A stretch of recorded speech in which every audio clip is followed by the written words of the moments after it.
Okay, so with chapter 247 of Eden Zero, this marks the end of what at least the fandom on Reddit has named the New Game Plus arc. Where after traveling to Universe Zero, Shiki and the gang spent the last few chapters regaining their memories of the previous universe, reforming their team, and essentially speedwizzing all of the arcs prior to the 3-year time skip.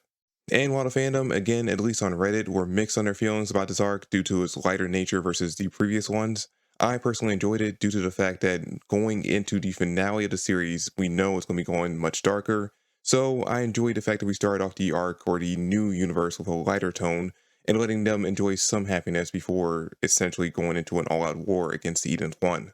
Now, coming into this chapter, we find out that Master Noah is one of the 4 directors of the Interstellar Union Army, which each of the 4 cosmos in this universe has one of their own assigned directors. Noah for the Sakura cosmos, Nadia, the ancient robot we met briefly on planet Red Cave, turns out to be the director of the Ally cosmos. Oh, and her husband or human lover, Andrew, who had died in the previous universe, turns out he's alive in this one and the two are currently married. So they got to have their happy ending as well. Elsie, who we are seeing for the very first time in this universe, is the director of the Kaide Cosmos. Also, she is the queen of Lindard, and it's also heavily implied that she and James got to actually develop their romance in this universe. So in just under 300 chapters, they've already surpassed their fairy tale counterparts in that aspect. And that being said, Urza and Jalal are all butt together already in the fairy tale universe. Hero just needs to finally confirm it, which we've been waiting on just as long as we've been waiting on Natsu and Lucy. And Rachel, Rebecca's mom, aka the Raytheon States Galactica member Saint Firenox, in this universe is the IUA's director of the Yukino Cosmos. And she was actually the one who informed Holly's team, Noah, and Elsie of what happened in the previous universe, and sent Holly's team over to help out the Eden Zero crew against Muller after regaining her own memories of the previous universe by reuniting with her husband Connor, who again we get to see for the first time in this chapter. And now that Connor's shown up in this chapter, we have now brought back every member of the Easy crew that traveled over to Universe Zero besides Lobelia and Couchbell, who they did mention previously in a previous chapter that they don't want to involve them in a battle against the Eden's One, so they're holding off on finding them until the fight is over. But I have a sneaking feeling that those two will end up showing up in the near future, most likely with upgraded abilities. Because if they were to come back as they were at the end of the previous universe, then, like already mentioned, they would be more of a hindrance to the team than an asset. But if Hero writes it so that they regain their memories early in life, then they could have spent their entire lives building up ether gear abilities that would make them useful during battle against the Eden's One. I don't know. I personally wouldn't be mad at the idea of them not being involved in the going on war against Eden's One, but at the same time, it does feel kind of weird that since they were part of the team at the end, that they don't show up here in the final battle. Anyway, we'll just have to wait to see if Hero decides to re-include them into the story or not. But getting back to this chapter, the reason why the 4 directors have summoned the Easy crew to Red Cave is to ask them for their help in stopping a universe-wide threat.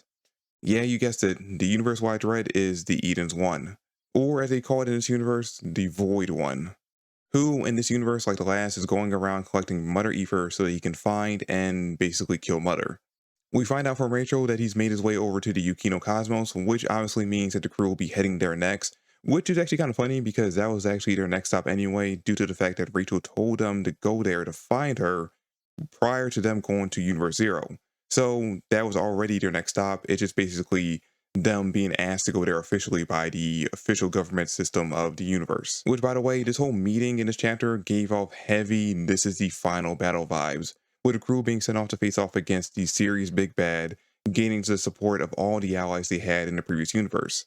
And not only them, it's clear that with Shiki turning all the previous universe villains into basically friends, that we can expect a much larger force helping out in the final war against the Eden's One.